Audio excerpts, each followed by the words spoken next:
भारत की आन बान शान, हम मुसलमान।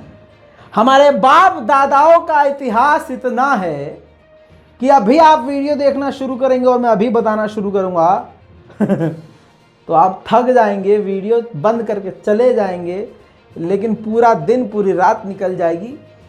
हम मुसलमानों के बाप दादाओं के फजाइल ख़त्म नहीं होंगे, जिन्होंने इस देश के लिए, भारत के आज़ादी के लिए जो कुछ किया है। तुम और उनकी, समझ रहे मैं किसको कह रहा हूँ? हाँ, वो और उनकी 7 नस्लें पैदा होकर मरकर, फिर पैदा होकर मरकर, फिर पैदा होकर मरकर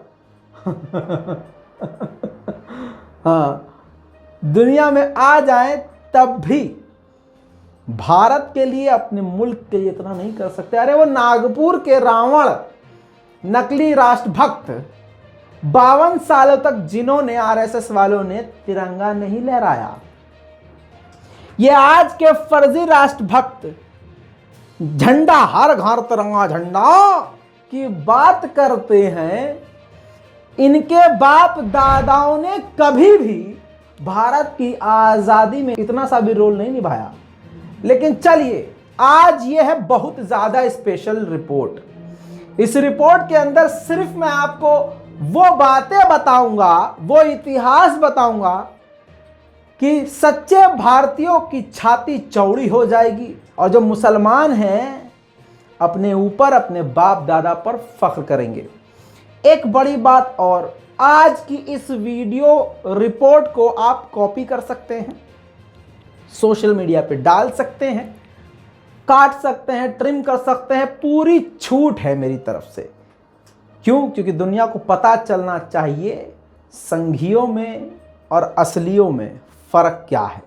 हम असली हैं। तो चलिए शुरू करते हैं। सलाम, नमस्ते, सत श्री अकाल। मैं हूं रज़ा और आप देख रहे हैं रज़ाग्राफी की प्राइम टाइम रिपोर्ट। आप इसको प्राइम टाइम समझिए या कुछ और, लेकिन ये मेरे लिए बहुत स्पेशल रिपोर्ट है। काफ़ी रिसर्च करी है और जो आपको बताने वाला हूं, मुझे यकीन है पूरा आप बहुत दुआएं देंगे। भारत की आज़ादी का जब सवाल आता है, ख्याल आता है, किताबें हम खंगालते हैं, तो 1857 से पीछे का कुछ पता नहीं चलता है। 1857 में पहली लड़ाई लड़ी थी, 1947 को भारत आज़ाद हुआ था, कुछ गिने चुने नाम हैं वही रिपीट होते हैं। लेकिन क्या खुद मुसलमान भाइयों को यह मालूम है कि भारत की आज़ादी के लिए, यानी भारत से अंग्रेज़ों को भगाने के लिए, वो कौन सा पहला शख्स था जिसने सोचा था कि यार ये अंग्रेज़ों को इस हमारे हिंदुस्तान से निकालना चाहिए?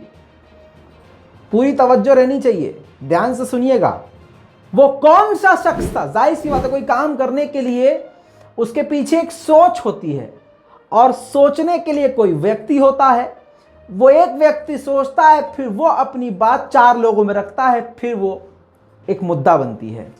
दोस्तों, वही शख्सियत जिसने भारत की आज़ादी के लिए सबसे पहले सोचा और सबसे पहले अंग्रेज़ों के खिलाफ आवाज़ उठाई, वो कोई और नहीं, नवाब हैदर अली थे। जी हाँ, और आपको जो सन बताने वाला हूँ, आपका दिमाग सुन हो जाएगा वो सन सुन के। भाई साहब, सन 1780 में नवाब हैदर अली, दिमाग पे जोर पड़ रहा है तो आसान कर देता हूं, नवाब हैदर अली टीपू सुल्तान के वालिद यानी बाप थे। नवाब हैदर अली ने सन 1780 में ये सोचा कि अंग्रेजों को भारत से निकालना चाहिए। और नवाब हैदर अली के दिमाग में ये बात क्यों आई, कैसे आई? पहले आपको जनरल नॉलेज दे देता हूं। गोबरखोरों को तो अपने बाप का नहीं पता, तो हमारे बाप दादाओं का क्या पता होगा, समझ रहे हैं? तो इसलिए थोड़ा सा आपको भी पता होना चाहिए। सन 1770, मतलब आज से उस जमाने में घुसेंगे तो आपको जनरल नॉलेज के लिए बता देता हूं कि आधी दुनिया पर 2-4 देशों का राज था, जिसमें ब्रिटेन सबसे आगे था। ब्रिटेन का कब्जा अमेरिका पर भी था। सन 1770 के दशक में अमेरिका के 2 स्टेट्स ने अपने आप को ब्रिटिश से आज़ाद घोषित किया। फ्रांस उस वक्त आज़ाद था। फ्रांस ने अमेरिका के उन 2 स्टेट्स की आज़ादी को मान्यता प्राप्त की, मान्यता दी कि ठीक है आप आज़ाद हैं। 4 जुलाई सन 1776 में पूरी तरह से अमेरिका के 3 से 4 स्टेट आज़ाद हो गए। कुछ दिन बाद फ्रांसीसी राजा लुई 16वें ने वो जो स्टेट आज़ाद हुए थे अंग्रेज़ों को धक्का देके उनको मान्यता देते हुए आगे बढ़ गए। जैसे ही फ्रांस के राजा ने अमेरिका के कुछ स्टेट को आज़ाद घोषित किया तो ब्रिटिश के आगे स्पेन और नीदरलैंड भी खड़े हो गए। तो नीदरलैंड और स्पेन भी उस वक्त ब्रिटिश सरकार की कैद में थे। तो देख रहे हैं दुनिया में एक अलग तरह का तनाव चल रहा था।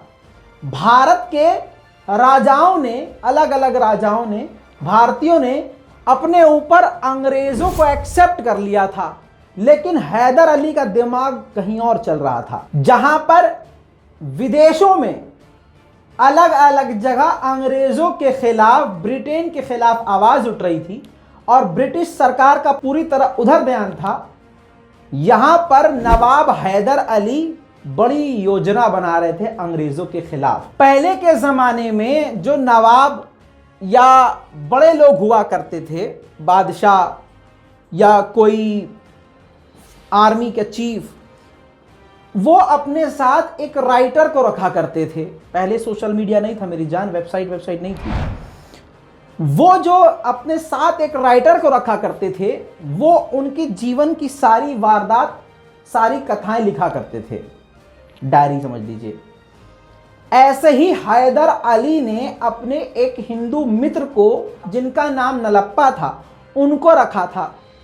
नलप्पा अपनी किताब में पूरी, मतलब जो लाइफ ऑफ हैदर अली है, उसमें बड़ी बड़ी बातें लिखते हैं और ये किताब 1784 में रिलीज की गई, दुनिया के सामने रखी गई। तो हैदर अली की बहुत सारी बातें, जीवन की बातें सामने निकल के आई। नलप्पा अपनी किताब में लिखते हैं कि एक तरफ दुनिया में अलग अलग कांड चल रहा था, ब्रिटिश के खिलाफ आवाज विदेश में उठ रही थी। यहां हैदर अली ने अपने करीबी दोस्तों को, जो पैसे से और ताकत से मजबूत थे, उनको बुलाया और पहली बार किसी ने भारत को अंग्रेजों से आज़ाद करवाने के लिए अपना खतरनाक प्लान रखा। इस प्लान के तहत हैदर अली ने बताया कि एक टाइम पर एक जगह से अंग्रेजों से लड़कर जीतना हमारे लिए नामुमकिन है। इसके लिए हमें मद्रास, कोलकाता, बॉम्बे, अलग अलग जो आकर्षित जगह हैं, वहां पर कुछ न कुछ उत्पात करना होगा। उसी वक्त हमें फ्रांसीसियों को अंग्रेजों से लड़ाना होगा और उसी वक्त ईरान और कंधार के लोगों को आपस में भिड़ाना होगा। फिर ईरान और कंधार के लोगों को कलकत्ता के खिलाफ खड़ा करना होगा और मुंबई के खिलाफ मराठों की स्थापना करनी होगी। नलप्पा लिखते हैं कि ठीक यही प्लान एग्जीक्यूट किया गया, इस पर काम किया गया और सब जगह कामयाबी मिली। जो हैदर अली का प्लान था वो कामयाब हुआ। अलग अलग जगह पर अंग्रेज भिड़ गए। मकसद हैदर अली का यह था कि अगर हम एक जगह लड़ेंगे तो सब अलग अलग स्टेट से अंग्रेज फौज हमें आकर हरा देगी। जब हैदर अली ने सबको आपस में भिड़वा दिया तो वो वहां अलग अलग जगह की जो ब्रिटिश सैनिकों की फौज थी, वो हैदर अली के इलाके में मदद करने के लिए अपने साथियों के लिए ना आ सकी। जानकारी के लिए बता दूं कि फ्रांस उस वक्त नवाब हैदर अली के साथ थे। जी हां, फ्रांसीसियों के साथ मिलकर मद्रास पर हैदर अली ने अंग्रेजों की जहां सत्ता थी खुद हमला कर दिया। इसी के अनुसार हैदर अली ने जुलाई 1780 में कर्नाटक क्षेत्र में ब्रिटिश क्षेत्रों पर अलग अलग जगह पर हमला किया। मैसूर साम्राज्य ने तुरंत अंग्रेजों पर कई सारी जीत हासिल कर ली। इसमें से एक 10 सितंबर 1780 को जीत हासिल करी थी, जब हैदर अली के बेटे टीपू सुल्तान ने कर्नल बैली के सैनिकों को खदेड़ते हुए मैसूरियन सेना की एक टुकड़ी का नेतृत्व किया था। कई ब्रिटिश लेखकों ने स्वीकार ये किया है, एक्सेप्ट किया है कि उस राष्ट्र द्वारा युद्ध के मैदान में मिली सबसे बुरी हारों में से एक हार थी। 1914 में, यानी 134 साल बाद, अंग्रेजों ने एक किताब लिखी और उस किताब में इस बात को एक्सेप्ट किया। राइटर का नाम F.E. पेनी था। इसने लिखा है साफ साफ कि नवाब हैदर अली के द्वारा सन 1780 में अंग्रेजों की पहली और सबसे बुरी हार अंग्रेजों को मिली। उस हार में 700 यूरोपीय और 5000 ब्रिटिश सैनिक मारे गए और हमने उस जंग में लाखों बंदूकें, गोला बारूद खो दिए। हजारों ब्रिटिश सैनिकों को हैदर अली की सेना ने कैद कर लिया। तो दोस्तों, आपको क्या समझ में आया? इस शॉर्ट में आपको, कहानी काफी लंबी है, अगर मैं आपको बताने पर आऊं, अगर आप हुक्म देंगे, नीचे कमेंट करेंगे कि मैं अलग अलग भारत के उन मुसलमानों की कहानी डिटेल में बताऊं जिन्होंने अपने मुल्क के लिए, हमारे लिए, अपने देश के लिए, आपके लिए क्या किया है, तो वो भी मैं कर सकता हूं, बस आप हुक्म करें। लेकिन मैं इस रिपोर्ट के अंदर ज्यादा से ज्यादा जानकारी देना चाहता हूं हैदर अली के बारे में, यानी जो टीपू सुल्तान के वालिद हैं उनके बारे में। मैंने आपको ये बात बताई है। आखिरकार पहली जीत किसको मिली अंग्रेजों के खिलाफ? हैदर अली को। दूसरी बात, सबसे पहले भारत की आजादी के लिए सोचने वाला कौन? एक मुसलमान, हैदर अली। टीपू सुल्तान के बारे में बाकी आप जानते हैं। 18 साल की जवानी में, लड़कपन में अंग्रेजों के खिलाफ दंदनाती हुई तलवार को उठाया था और अंग्रेजों के सर हवा में उड़ते हुए नजर आ रहे थे। बल्कि 18 साल की उम्र में टीपू सुल्तान ने पूरी एक फौज का नेतृत्व किया था, यानी लीड किया था, सेना को लीड किया था। यह बात मैं यहीं रोकता हूं। 2 चीजें मैं साबित कर चुका हूं कि मुसलमान ही था जिसने अंग्रेजों के खिलाफ सोचा था कि इनको भारत से निकाल देना चाहिए। दूसरा, भारत के पहले मुसलमान हैदर अली थे जिन्होंने अंग्रेजों के खिलाफ पहली लड़ाई जीती। और यह कब हो रहा है? 1857 में नहीं, 1780 में हो रहा है। आप 1947 पर अटके हो, 1857 में अटके हो। बाबूजी, यहां हमारे शेर की बात हो रही है। सन 1780 में यह काम कर दिया था हैदर अली ने।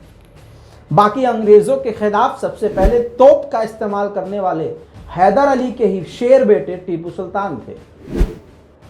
फर्क है बेटा, संघियों की औकात में और मुसलमानों की शान में बहुत फर्क है। इनके अलावा थोड़ा सा आगे बढ़ जाते हैं। आपने सुना होगा डॉक्टर हसरत मोहानी।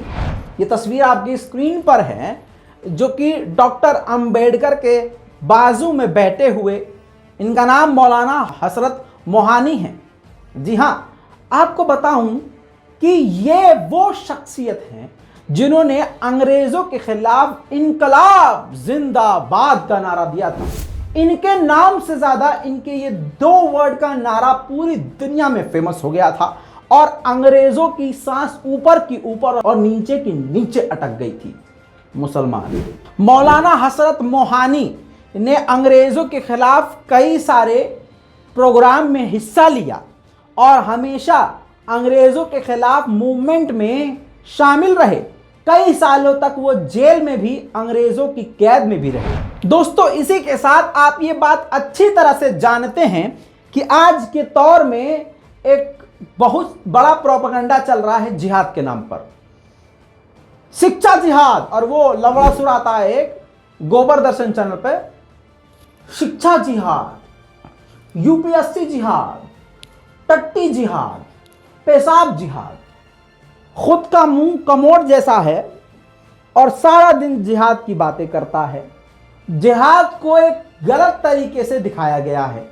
लेकिन अब मैं आपको बताता हूं कि इन लोगों को जिहाद के नाम से दिक्कत क्यों, क्योंकि इनके बाप दादा अंग्रेजों के समर्थक थे। इनकी अम्मा जो हैं अंग्रेजों के घर में सफाई झाड़ू पोछा किया करती थी, अंग्रेजों के चूतड़ धोया करती थी बच्चों के, समझ रहे हैं। हाँ, अब आपको बता दूं कि एक शख्सियत है जिनका नाम फजले हक खैराबादी है। किताबों से इनका नाम मिटाया जा चुका है, लेकिन यही वो शख्सियत हैं जिन्होंने 1857 की विद्रोह की लड़ाई में बढ़ चढ़कर हिस्सा लिया था। इतिहास खंगालेंगे तो कहीं ना कहीं इनका नाम आएगा। अब आपको बता दूं कि फजले हक खैराबादी के बारे में काफी सारी बातें हैं, लेकिन एक बात बता दूं कि ये शायर थे, इस्लामिक विद्वान थे, बहुत पढ़े लिखे थे, कवि थे, समझ लीजिए, हैं आसान जबान में। लेकिन यही वो शख्सियत थे जिन्होंने अंग्रेजों के खिलाफ जगह जगह घूमकर जिहाद का ऐलान किया और फतवा जारी किया।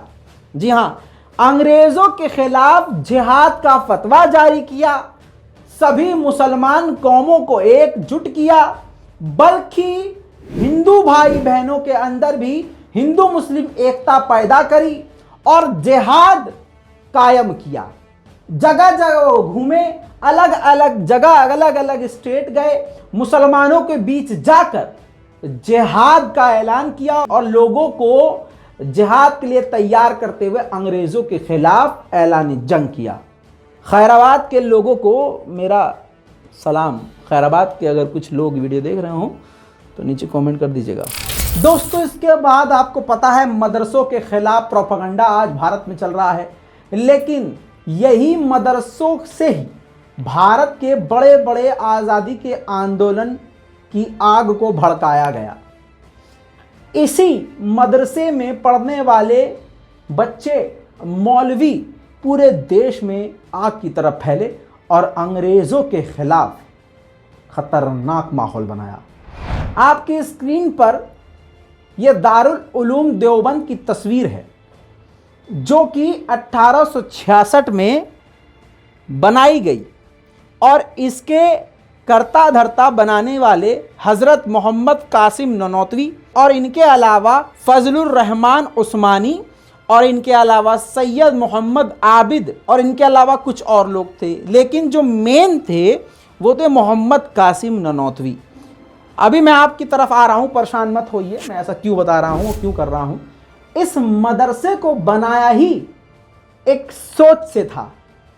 उस वक्त जब ब्रिटिश पूरी तरह से भारत पर काबिज थे, तो इस मदरसे का जो है नींव रखा गया ताकि सभी मुसलमानों को एक जगह इकट्ठा किया जा सके, उनको दर्स दिया जाए, एक पैगाम वहां से दिया जाए जो पैगाम सारी दुनिया में, पूरे भारत में तेजी से फैले। जनाब मोहम्मद कासिम ननौतवी के पोते, ये है उनकी तस्वीर, मोहम्मद मियां मंसूर अंसारी।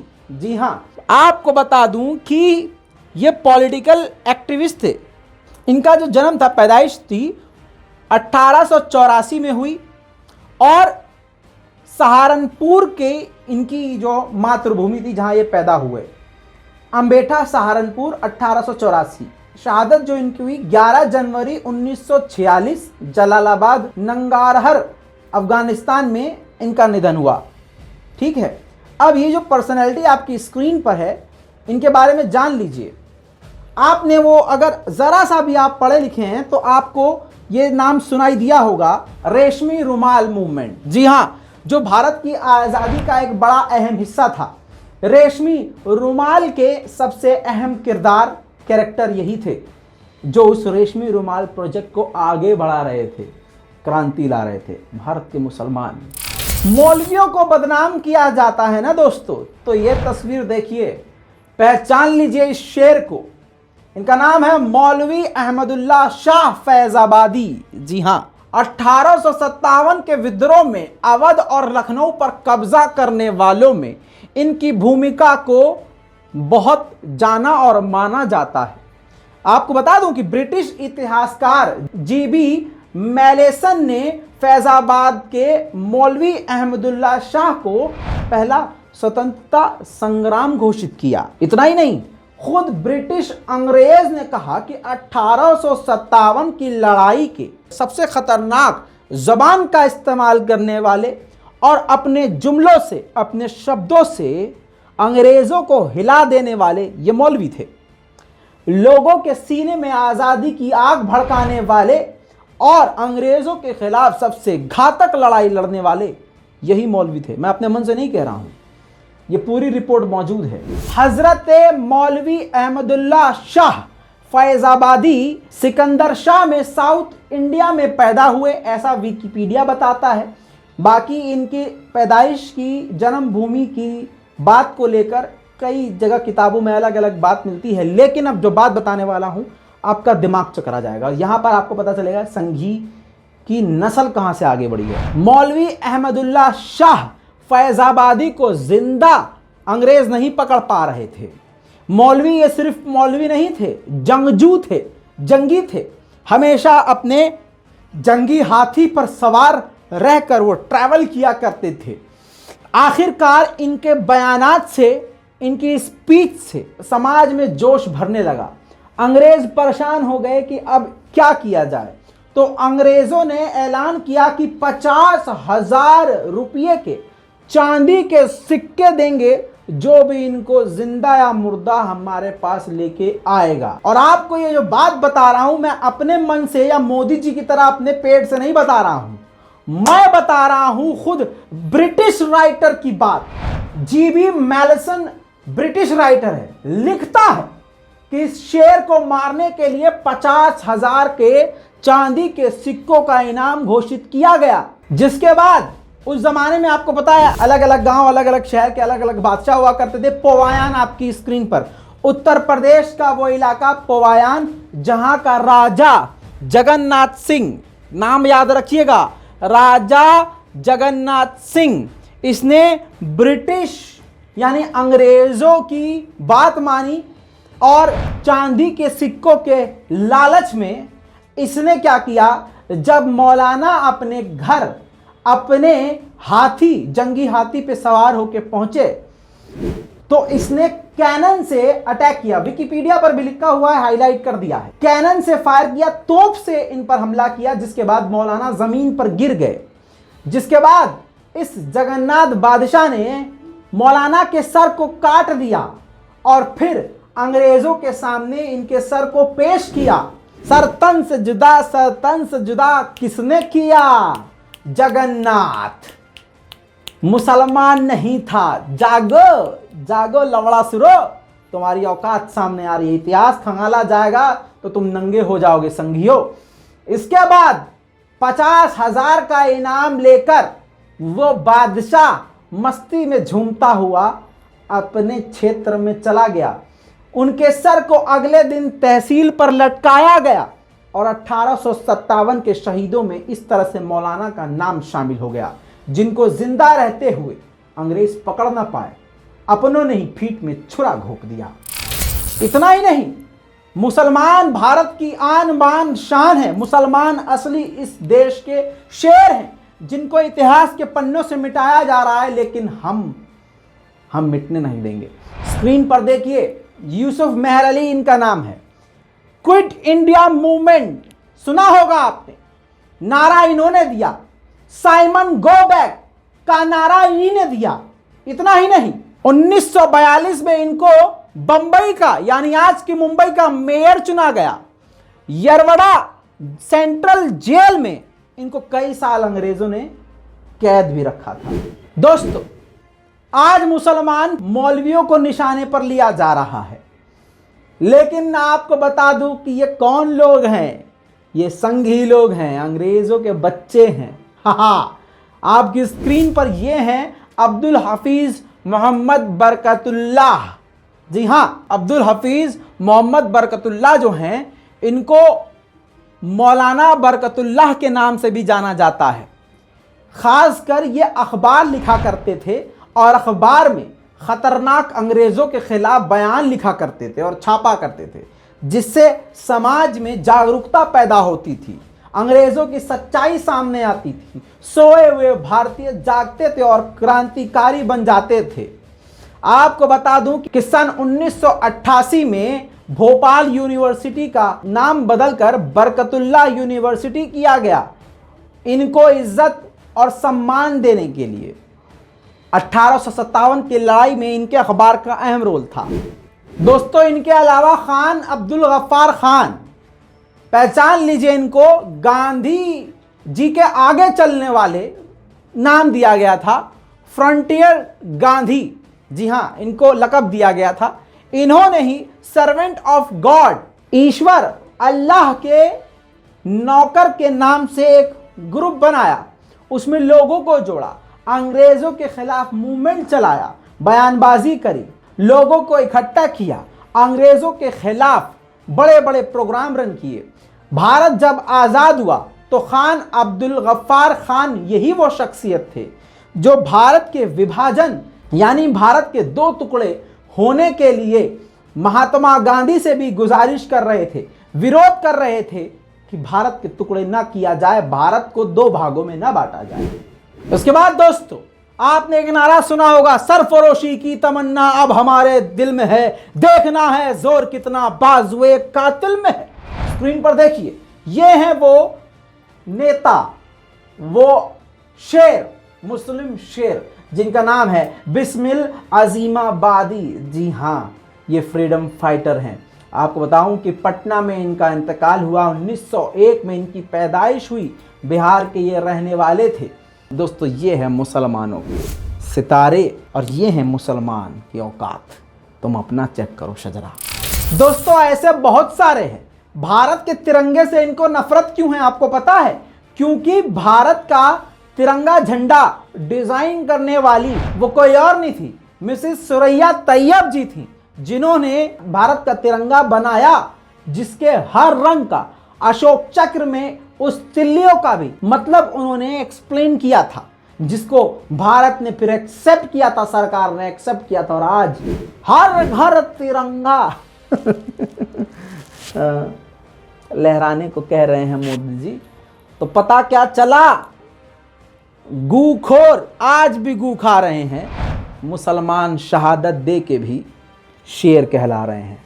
इस वीडियो को शेयर कीजिए। और हाँ, अगर आपको इसी तरह से और भी भारत के मुसलमानों का इतिहास सुनना है, नीचे कमेंट ज़रूर कर दीजिएगा। चेक करेंगे हम कितने लोग इंटरेस्टेड हैं। स्पेशल रिपोर्ट इसी तरह से पेश करता रहूँगा। जय हिंद।